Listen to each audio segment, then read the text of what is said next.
원내보다 더 뜨거운 원외 정치토론 원외 측면 승부 시작합니다. 이경 대덕대 경영교수 천하람 변호사 나왔습니다. 어서 오십시오. 네, 안녕하세요. 반갑습니다. 이경입니다. 예, 전남 순천의 천하람입니다. 어제 사망한 노태우 전 대통령의 장례를 국가장으로 치르기로 결정했는데 여권 입장 먼저 들어볼까요? 국가장으로 치르라고 국가장법에 나와 있어요. 그래서 뭐 대통령이나 전현직 대통령이 사망할 경우에는 국가장을 치르도록 한다라는 것이기 때문에 국가에서는 이렇게 국가장법에 따라서 하는 거가 당연한 거죠. 그런데 그 부분에 대해서 또 많은 이야기가 그 야당 쪽에서 나오는데요. 만약에 이것이 정말 문제가 있다. 그럼 국회에서 법안을 바꾸면 되는 것이다라고 말씀드리겠습니다. 그런데 뭐 내란 수괴로 무기징역 받은 사람인데 뭐 최종으로는 감형되긴 했습니다만 그 전직 대통령을 인정할 수 있느냐 이런 얘기도 있잖아요. 그런 얘기는 많이 있을 수가 있죠. 그러면 그런 이야기 때문에 그러면 정부에서 법을 어겨가면서 이것을 장례를 좀 바꾼다는 게 그럼 이것도 또 하나의 논란이 되지 않을까요? 그러면은 그 같은 논리면은 전두환 씨도 국가장으로 해야 되느냐? 아직은 살아 계시는 거고요. 그러니까 제가 말씀드린 것처럼 정말 이것이 문제가 있다라고 할 경우에는 물론 이 국가장법에서 여당 내가 다 찬성하는 건 아닐 겁니다. 그리고 저도 지금 이렇게 말씀을 드리지만 제가 이걸 뭐 무조건 다 찬성한다라고 말씀드릴 수는 없을 것 같아요. 그런데 이것이 정말 문제가 있다 그러면 이거를 빨리 국회에서 법안을 좀 바꿔야 될 거라고 생각을 합니다. 야당에서 여기에 대해서 뭐 어떤 불만이라는 게 나오고 있습니까 지금? 글쎄요, 저 야당에서 뭐 공식적으로 이렇게 이슈를 제기하지는 않을 것 같고 보이고요. 굳이 뭐 이렇게 뭐랄까요, 또 확산시킬 이슈는 아니니까요. 그러니까요. 네, 뭐 저도 개인적으로 놓고 보면. 사실 뭐 노태우 대통령의 공도 있다라고는 하지만 정치를 시작한 계기 자체가 12.12 군사 쿠데타 아니겠습니까? 게다가 방금 진행자께서 얘기하셨지만 뭐 내란 수괴로 굉장히 중형을 선고받았었고 이후에 사면이 되긴 했습니다만은 그래서 그런 점을 놓고 봤을 때 저는 굉장히 좀 뭐랄까요, 부적절한 부분이 분명히 있다. 제 개인적인 의견이고요. 그리고 사실 우리가 대통령에 대해서 굳이 국가장이라는 예우까지 해야 되느냐. 그래서 뭔가 대통령이라는 명칭 자체도 지나치게 민주국가와 안 어울린다 이런 얘기까지 나오고 있는데 전직 대통령에 대한 뭐 예우도 전체적으로 한번 손을 볼 필요가 있다. 너무 지나친 예우를 할 필요는 없는 거 아닌가. 개인적으로 그렇게 생각합니다. 알겠습니다. 자, 어쨌든 뭐 이 부분에 대해서는 일단락이 됐고 국립묘지 안장은 가족들이 또 파주 이야기를 했으니까. 근데 전두환 씨가 사망하게 되면 또 한 번 논란이 생기겠죠. 그래서 이경 교수 말처럼 뭐 법을 한번 다시 손보는 것도 필요하지 않나 그런 생각도 드네요. 어제 문재인 대통령과 더불어민주당 이재명 대선 후보가 만남이 있었는데 국민의힘에서 대장동 수사 가이드라인 주는 거냐라고서 비판했습니다. 자, 어떤 입장입니까, 국민의힘? 네. 지금 일단 만나는 것 자체를 가지고 얘기하기는 어려운 부분이 있습니다. 그러니까 전례가 있었었죠. 기존에도 보면 뭐 대선 후보가 결정되면 특히 이제 집권당의 대선 후보인 경우에는 대통령과 대선 후보가 만나는 전례들이 있었기 때문에 만나는 거 가지고 그 자체로 문제를 얘기하기는 어렵지만 다만 이제 이재명 후보 같은 경우는 좀 특수성이 있어요. 대장동과 관련해서 국민적인 의혹이 높은 상황이고 이런 상황에서 굳이 대통령과 만날 필요가 있겠느냐. 그게 이제 과연 적절하냐 이런 비판을 야당에서 하고 있는 부분입니다. 지금 특수성을 말씀 주셨는데요. 만약에 만나지 않았다. 그러면 어떻게 얘기하시겠어요? 대통령마저도 지금 여당의 후보와 거리 두기 한다. 이렇게 얘기하지 않으실까요? 그렇죠. 생기는 게 있어서 못 만난다 이렇게 얘기했겠죠. 쿨하게 인정해줘서 좋았어요. 그리고 지금 아까 말씀 주신 것처럼 13대에서부터 지금이 20대입니다. 계속 만나왔고 17대 한 번만 통화한 것 빼고는 계속 만나왔습니다. 그런데 바로 직전에 지금 우리가 18일 정도 만에 만났나요? 근데 그 직전에 언론에서 어떻게 나왔습니까? 가까우면 빨리 만나고 며칠이 지나면 이것은 거리가 있는 거다 이렇게 얘기가 나왔는데요. 근데 이제는 만나니까 만난다고 뭐라 하고 있어요. 그런데 이거는 관례도 그렇고 절차상 만나는 건 당연하다라고 말씀드리겠습니다. 언론에서 김대중 노무현은 이틀 만에 만났는데 이명박 박근혜는 2주 걸렸다 이런 걸로 막 쓰기도 했으니까요. 제가 어제 박수현 수석이랑 통화했는데 야당에서도 요청이 오면 당연히 검토한다 이렇게 했거든요. 근데 뭐 야당 후보가 결정되면 청와대 가서 대통령 만나는 것도 저는 뭐 모양새나 그림이 나쁘지 않을 것 같은데. 네, 단일 후보가 되고 나서는 괜찮죠. 지금 경선 단계에서야 굳이 이제 반문을 또 결집하는 게 또 중요한 부분이니까 뭐 대통령과 각을 세워야 되지만 뭐 단일 후보가 되고 나서는 저는 뭐 한 번 정도 만나는 것도 우리 정치사의 한 그림으로서 나쁘지 않다고 봅니다. 아니 국민의힘에서는 만남을 문제 삼는 거에서 더 나아가서 그 배석 자리까지도 문제를 삼았잖아요. 근데 솔직히 이철희 정무수석이 그 당시 이제 이희영 국회의원이었죠. 이거 질의에 대해서 도대체 저 배석이 왜 문제가 있냐라고 얘기를 했더니 이제 더 이상 질의는 하지 못했어요. 그러니까 지금 국민의힘에서는 국감에서 대장동권을 제대로 파헤치지 못했고 오히려 이재명 후보한테 어떻게 국민에게 대장동권을 좀 설명할 수 있는 기회를 준 거에 대해서 지금 어떻게든지 꼬투리를 잡으려고 하는 것은 아닌가 이런 생각도 들게 아니 뭐 되더라고요. 그거는 야당이니까 뭐 처음에 그 만남 자체를 사실은 문제했다가 그 다음에는 이제 대장동 때문에 가이드라인 이런 거 바뀌었거든요. 야당이니까 그 정도는 여당이 이해하세요. 뭐 그럴 수 네, 있죠, 알겠습니다. 그거야. 예. 자, 그런데 이 어제 청와대 국정감사에서 방금 말씀하신 것처럼 야당의 대장동 특검 공사가 계속됐는데 그 물론 국회 의석수를 여당이 훨씬 많이 갖고 있으니까 여당이 노 하면은 특검을 못 하는 겁니다. 다만 지금 여론을 보면은 특검하자는 이야기가 좀 높고 지금의 검경 수사가 제대로 하고 있다라고 판단하는 국민들도 많이 없을 것 같거든요. 그럼 결과를 만일 내놨을 때 이게 뭐냐라고 하면은 특검으로 갈 수밖에 없다 이런 생각도 드는데 어떻게 보셔요? 네, 제가 먼저 예, 말씀드리겠습니다.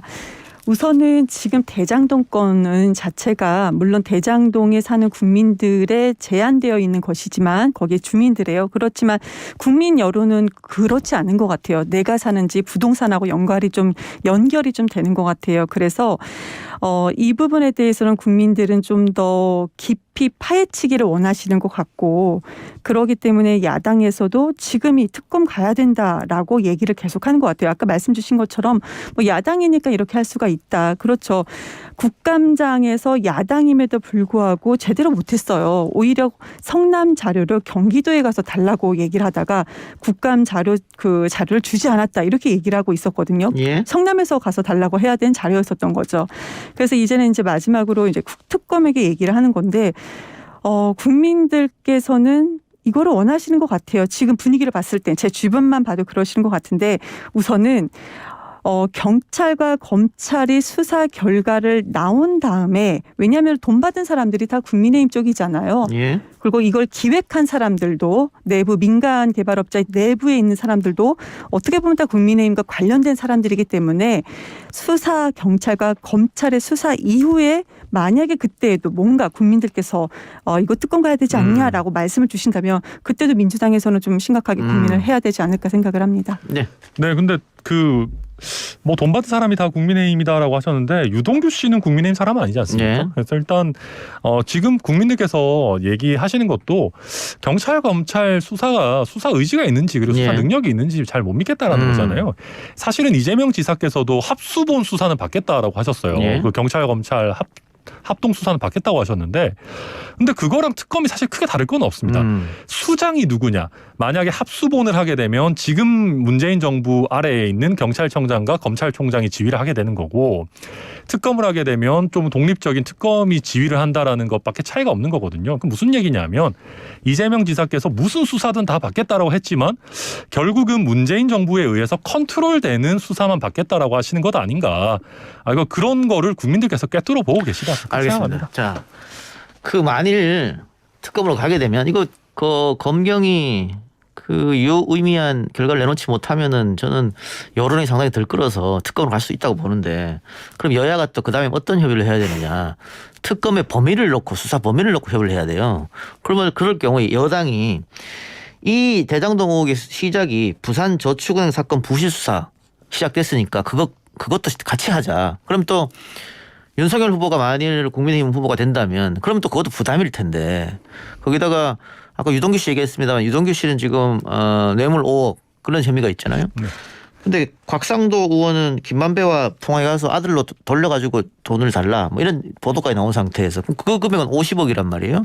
그랬을 때 오히려 국민의힘이 역풍을 받을 가능성도 있지 않느냐. 있죠. 근데 야당 입장에서는 지금 특검 관련해서 찬밥 더운밥 가리 처지가 아닙니다. 지금 의석수 격차가 어마어마하기 때문에 특검을 해준다 그러면 범위가 됐든지 뭐 어떤 그 수사 관련자가 됐든지 이런 거는 뭐 여당의 뜻대로 어느 정도 해줘야 되는 것 아니겠습니까? 이제 다만 조금 제가 그래도 그 부산저축은행 사건 진행자께서 말씀하셨으니까 조금만 설명을 하자면은 예. 그러니까 민주당에서는 지금 대장동 의혹의 시작이 부산저축은행 사건을 윤석열 당시 이제 뭐 중수부 부장. 팀장이었죠. 예. 부장이었죠. 예, 부실 수사에서 시작됐다라고 하는데 이거는 사실은 좀 과도한 정치 공세인 게 예.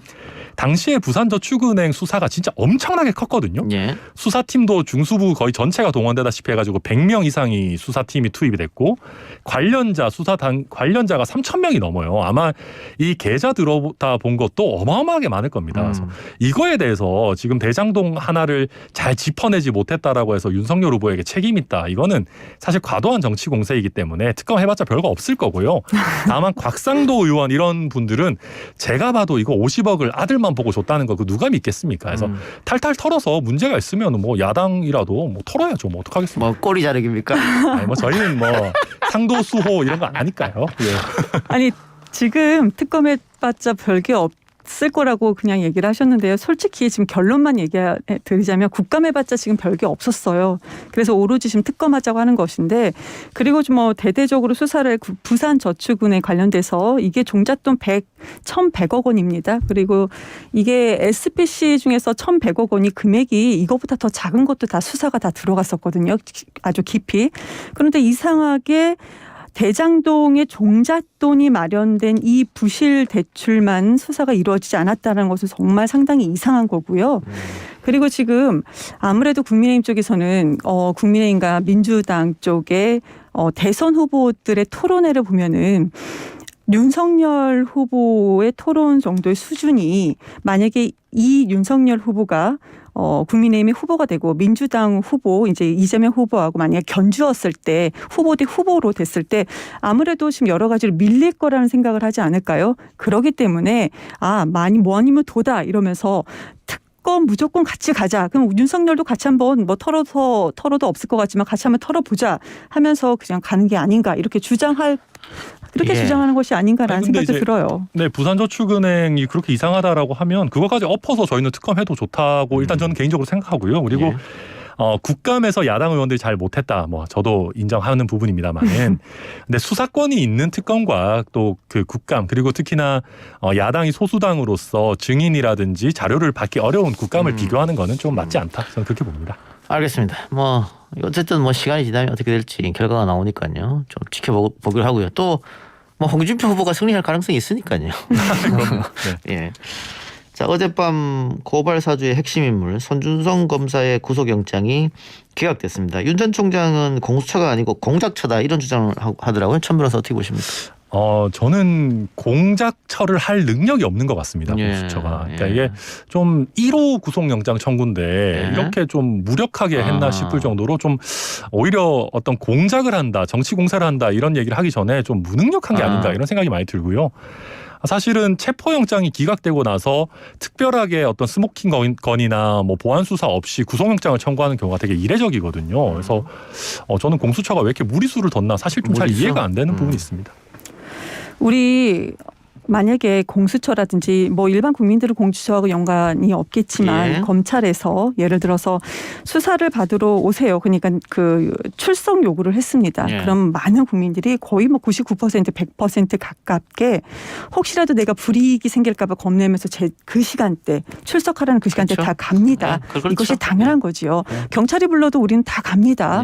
뭐 딱지 하나만 날라와도 다 가는 건데 그런데 지금 구속영장 청구가 기각되기 전에는 손준성 검사한테 지금 출석 요구를 아주 수차례 많이 했습니다. 근데 거기에 무시를 했죠. 그러니까 체포영장을 했지만 법원에서 기각이 됐고 그다음 다시 출석 요구를 합니다. 근데 또 무시했어요. 그래서 이번에는 구속영장을 냈지만 이것도 한번 기각이 됐는데 저는 이것이 오히려 검찰 조직이 공수처를 무시하는 그런 행태를 보인 거라고 생각을 하는 거고 근데 이것이 나쁘다고는 보이지 않습니다. 왜냐하면 이제 국민들께서 검찰에 계속 출석 요구를 했지만 지금까지 계속 무시를 했었구나. 이 사실을 이미 여론에서 많이 알게 됐기 때문에 앞으로는 뭐 출석해서 본인이 또 언론에서 출석한다고 했기 때문에 뭐 출석해서 응하지 않을까 봅니다. 여권에 대해서는 천 변호사한테 한 번만 더 여쭤보고 다음 주제로 넘어가겠습니다.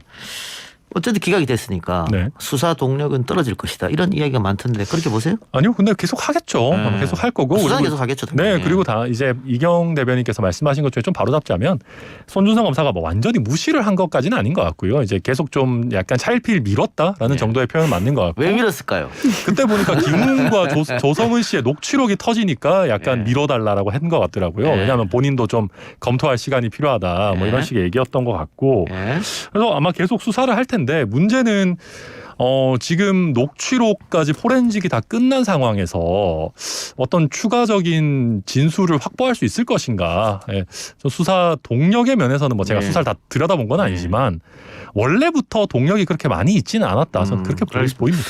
근데 김웅 의원도 국감 마치고 출석 요구 응하겠다고 했는데 지금 국감 마치지 않았습니까? 그러도 맞아요. 지금 김웅 의원도 빨리 가야죠. 무시하고 예. 있습니다 지금. 아마 손준성 검사를 먼저 부른 다음에 김웅 의원을 부르겠죠. 그게 순서니까. 자, 그런데 손준성 검사가 11일 이쪽으로 밀어달라고 그랬는데 네. 아니죠. 2일, 4일 이렇게 밀어달라고 그랬잖아요. 예. 그거는 국민의힘 경선 날짜를 좀 의식하지 않았을까요? 약간 아무래도 그런 느낌이 저도 좀 들더라고요. 근데 네. 사실은 이 수사와 국민의힘 경선은 그렇게까지 직접적인 연관이 있는 건 아니거든요. 그러니까 모르겠습니다. 뭐 본인이 뭐 3일, 5일에 바쁜 일이 있나 보죠. 아니 이게 왜 연관이 없어요. 지금 11월 5일이죠. 예. 만약에 윤석열 후보가 된다면은 그 뒤에는 약간 좀 더 힘을 받는 것이 아닌가라는 그런 배경이 이미 있는 것이고 왜 영향이 없겠습니까? 이것이 김웅 의원과 손준성 검사가 왜 지금 이렇게 출석 요구에 응해야 되는 위치가 됐는데요. 고발 사주를 받고 그 고발장이 나오지 않았습니까? 그렇게 보면 연관이 되어 있는 건데 뭐 무조건 아니라고 꼬리 자르기는 거기서 설득 당할 국민은 있을까요? 예, 어쨌든 공수처가 더 아마 수사를 하고 그리고 이게 영장 심사에서 손준성 검사가 성실하게 수사를 받겠다고 약속해서 거의 또 그것도 기각 조건 중에 하나였으니까 좀 결과를 지켜보고요. 지금 여론조사가 한창인데 국민의힘 경선 룰이 이제 당원 50%, 여론조사 일반 여론조사 50%입니다. 11월 1일부터 그때부터 아마 네, 1일부터 당원 투표 시작이죠. 네. 네. 그러니까 이제 실질적으로 며칠 안 남았는데 지금까지의 판세를 보면 전문가들이 예측하는 것은 일반 여론조사에서는 홍준표가 앞선다. 그러나 당심은 윤석열이 앞선다. 그래서 박빙이다. 혹은 근소하게 아직 윤석열이 앞선다. 뭐 그런 거예요. 네. 어떻게 보세요? 저도 지금 아주 박빙인데요. 근데 글쎄요. 뭐 여러 의원들이 계속 줄지어서 지금까지도 뭐 오늘도 하태경 의원이죠. 윤석열 후보 쪽으로 가고 있는 걸 보면 당심에서는 아직까지 윤석열 후보가 앞선다고. 당선 가능성을 보고 그쪽으로 많이 가는 거다. 네, 약간 저는 그렇게 읽혀요, 사실. 전화를 불어서 왜 안 움직여요? 저는 뭐 한 번 경선에 2번 줄 서지 않는다 그런 원칙을 또 지키고 있는데요. 아니 최재형 후보가 홍준표한테 갔으니까 꼭 같이 가면 되죠. 뭐 그래도 되는데 일단 네. 뭐 사실 며칠 남지도 않았고 저도 이제 최종 후보가 선정되면 또 열심히 하면 될 것 같다라고 생각이 들고 특히 최근에 2030, 40 당원이 많이 늘어났다고는 하지만 아직까지 당원의 과반이 50대 이상이시거든요. 그래서 그런 부분들을 보면 최근에 여러 가지 논란들이 당심에 영향을 미치는 데는 조금 시간적 격차가 있을 수 있다. 그리고 특히 지난번 전당대회 때도 보면 이준석 돌풍이 굉장히 강하게 불었는데도 당원 투표에서는 나경원 의원이 뭐 근소하지만 이기기도 했었거든요. 그래서 그런 것들을 보면 당심 부분에서는 아직까지는 윤석열 후보가 조금 더 앞서지 않겠는가 이렇게 보입니다. 그 합종 연행 가능성도 나오더라고요. 지금 며칠 남지 않았습니다만 그 가능성이 있다고 보세요? 저는 개인적으로 낮다라고 보고요. 왜냐하면 일단 명분 자체가 윤석열 반윤이라는 것만으로 뭐 뭉친다. 예를 들면 홍준표 후보와 유승민 후보가 뭉친다라고 하는 거는 좀 너무 어색합니다. 서로 굉장히 동떨어진 정치 경력을 가진 분들이기 때문에. 이기기 위해서는 뭐든지 다 할 수 있는 거 아닙니까? 근데 이제 그렇게 한다라고 해서 과연 어느 정도의 시너지가 나올까? 저는 뭐 글쎄요. 뭐 현실 가능성은 있겠으나 한다고 하더라도 파괴력이 그렇게 클까? 저는 좀 회의적인 생각입니다. 알겠습니다. 우리 민주당에서는 원전 지사 부인의 발언 그리고 그에 따른 원 후보의 대응 여기에서 좀 강하게 좀 비판했더라고요. 아니 그 부분은 민주당에서 비판하지 않아도요. 우선은 그 방송에서 그러니까 배우자 발언하기에 앞서서 원희룡 후보의 그런 모습을 보면은 이건 좀 작정하고 한 것이 아닌가라는 생각은 들어요. 지금 윤석열 후보가 개사과 발언으로 지지율이 떨어지고 있고 홍준표 후보는 지지율이 오를 것 같지만 이제 당내에서는 약간 지지율이 안 오르는 그런 분위기가 또 있는 것 같고 이런 틈새를 원희룡 후보가 좀 노리는 것이 아닌가. 그래서 그 전에 제가 여기서 말씀드렸는지 모르겠지만 부인의 어떤 노무현 인기를 모았던 노무현을 따라한 모습으로 좀 보여졌고요. 그런데 그것이 좀 그 분노 조절 장애를 조금 부족했다, 못했다라는 생각이 들어요. 그래서 앞에 사람이 없음에도 불구하고 허공에다 대고 카메라를 보면서 막 손가락을 삿대질 하면서 오히려 더 급발진을 했거든요. 그 모습이 좀 과했기 때문에 효과는 별로 없다라고 생각을 합니다. 그 옆자리에 있지 않았어요? 예, 제가 바로 그 아주 불편한 그 원희룡 후보 옆자리에 앉아 있었던 아니, 사람입니다. 보니까 저도 봤는데 이거 옆에서 이제 말리기도 하던데 천변이. 조금 말리려고 하다가 이게 예. 또 대선 후보시고 하니까 이게 제가 함부로 뭐 큰 소리를 내면서 말릴 수도 없고 그래서 굉장히 안절부절하면서 근 몇 년간 가장 불편하게 있었는데요. 이게 저는 이제 저도 솔직히 이제 저희 후보시긴 하지만 그렇게까지 할 필요가 있었는지에 대해서는 조금 의문입니다. 근데 다만 정치적으로 조금 분석을 하자면은 원희룡 후보에 대해서는 당내에서 똑똑하지만 좀 약하다라는 평가가 많았습니다. 지금까지 뭔가 학력고사 전국 수석 이런 이미지가 계속 있었는데 원희룡 후보가 이번에 이렇게 좀 강하게 뭐랄까요? 큰 소리를 내는 모습을 보여주니까 또 당내에서는 좋아하는 분들도 꽤 계시더라고요. 그래서 특히 또 이재명 지사와의 관계에서 원희룡 후보가 대장동 1타 강사 이렇게 해서 각을 본격적으로 세우려고 하고 있는 국면이기 때문에 원희룡 지사로서도 뭔가 물러설 수 없는 그런 어떤 각오를 가지고 임했던 게 아닌가 그렇게 보입니다. 알겠습니다. 자, 하나만 더 해보죠. 김종인 전 비대위원장 얘기가 많이 나오던데 윤석열 후보가 최종 후보가 되면 김 전 비대위원장이 당에 합류해서 도와줄 거고 홍준표 후보가 최종 후보가 되면 도와주지 않을 것이다. 이런 말이 있어요? 사실 홍준표 후보와 김종인 위원장이 사이가 그렇게 썩 좋지 않다라는 거는 뭐 많은 분들이 알고 계시죠. 예. 특히 홍준표 후보의 복당을 이제 김종인 비대위 체제에서는 계속 허용해주지 않았었고 뭐 그런 부분들이 있다 보니까 얘기를 하는데요. 저는 그럼에도 불구하고 이준석 대표가 중간에서 다리를 놔서 홍준표 후보가 만약에 최종 후보가 된다면 김종인 위원장께서 선대본부장으로 올 가능성이 매우 높다라고 보입니다. 왜냐하면 홍준표 후보 지금 캠프를 보면 물론 나름의 체계가 있습니다만은 어떤 당 선대위 어떤 그 좌장이 될 만한 분은 현재로서 잘 안 보여요. 뭐 조경태 의원이 계시긴 합니다만은 그리고 또 당 전체 선대위가 되면 다른 캠프에 있던 분들도 다 모셔와서 뭐 요즘 민주당에서 한창 하는 얘기입니다만은 용광로 선대위를 만들어야 되는데 그걸 조경태 의원 혼자서 끌고 갈 수는 없는 부분이거든요. 그래서 홍준표 후보 입장에서도 김종인 위원장을 모셔와야 되는 현실적인 필요가 있기 때문에 아마 손을 내밀 것이다. 저는 그렇게 봅니다. 자, 그런데 일각에서 구체적으로 언급하죠. 정봉주 전 의원, 우상호 의원, 또 이동영 정치평론가 세 사람이 주장한 것은 홍준표 후보가 최종 후보가 되면 김종인은 오히려 이재명을 지지할 가능성이 있다. 사실은 제가 제일 먼저 얘기했는데 이 두 사람이 제 말을 뺏긴 것 같습니다. 어쨌든 그 가능성 혹시 우리 이경 교수님 있다고 생각하십니까? 우선은 지금까지 김종인 위원장을 좀 지켜보면요. 당 장악력, 그러니까 캠프라고 하면은 이 선거 캠프의 장악력을 얼마나 권한을 주느냐에 따라서 지지 여부가 좀 달라질 것 같아요. 그동안 김종인 위원장을 거의 그냥 당으로 간다면 당을 완전히 장악을 했거든요.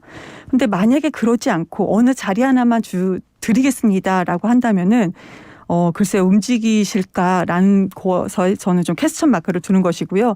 근데 홍준표 만약에 의원이 후보가 된다면은 거기는 가지 않을 것 같아요. 왜 그러냐면은 우선 홍준표 의원이 그 모든 장악력을 다 권한을 다 주지도 않을 것 같고 이런 발언을 했어요. 또 영남 보수층들이 전부 김종인 싫어한다.